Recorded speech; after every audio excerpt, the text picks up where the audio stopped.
Hey there, Frimba Film fans, how's it going? Today I'm going to talk to you about The Big Friendly Giant, the BFG, which is based on the book by Roald Dahl, stars Mark Rylance, and is directed by Steven Speilberg. The story, if you remember the book or the old TV cartoon, is you've got Sophie, who's an orphan, who gets swiped in the night by an old man giant who takes her away to the land of the giants, where they learn about dreams and friendship, but also have to battle some much larger evil giants. I actually went along to the premiere for the BFG. Not into the screening, no, I'm not that important, but I went and stood outside and saw the actors walk past. Mark Rylance did walk straight past, but he seemed like a very nice chap. Steven Spielberg kind of came out and did some more scrubs, and I managed to get a cheeky selfie with him in the background. They've done a really good job of motion capturing Mark Rylance's face. He looks just like him, really, in a lot of ways, and they've really translated his warm smile.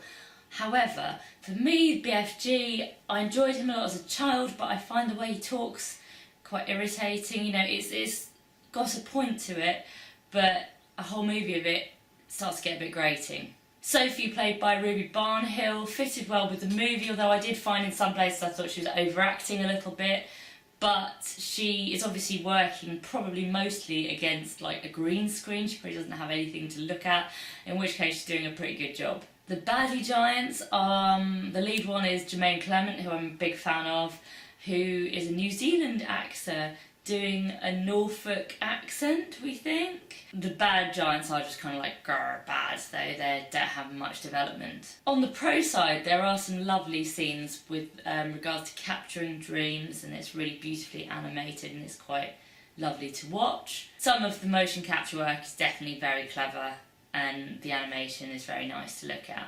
All in all, it starts okay, although I do have problems with the character dynamic, but I find it just goes completely mad about halfway through when they bring in this weird monarchist storyline, and I remember having a problem with this as a child watching the cartoon, where basically they need the help of the Queen of England to solve a giant problem. Literally a giant problem. They obviously also really want to capitalise on quaint, twee, like oldie worldy but modern Britain, and all these different kind of periods thrown in. There are so many red buses thrown in throughout the movie. Like, if there was a place they could cram one in, there would be a red bus. It doesn't really help when you speak to people on the continent and they genuinely think that we stop in the street to sit down and have tea at 4 PM each day. This type of thing just builds on that stereotype.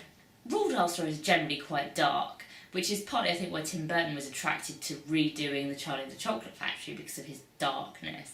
But this is kind of a very nice story. There's very little threat. There's the giants which do eat children, but they're kind of not that big a problem somehow, and you never really feel like there's that much peril. Mind you, I guess that this is all about an old man that snatches a little girl in the night, so I guess there's that form of peril. Something I just can't quite get over.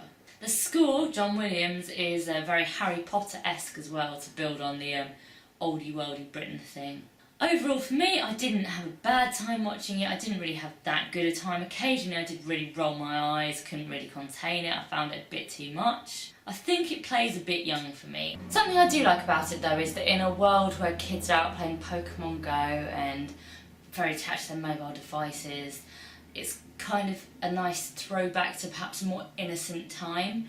And it's nice for kids to have some films that are just completely innocent like this, and about friendship. That in itself interests me, whether it'll actually appeal to kids of this age. If it does, I think it could be one of those ones that they want to show to their kids, and it, you know, really is a classic for them, though it does have that potential, but just not that great for me. What did you guys think, though? Do you think I'm being unfair to the Big Friendly Giant? Did you like him more than I did? Let me know in the comments, and don't forget to subscribe to my Chin Chan channel. I'm really not pulling off this BFG lingo thing too well, am I? See you, film fans. Bye! Bye!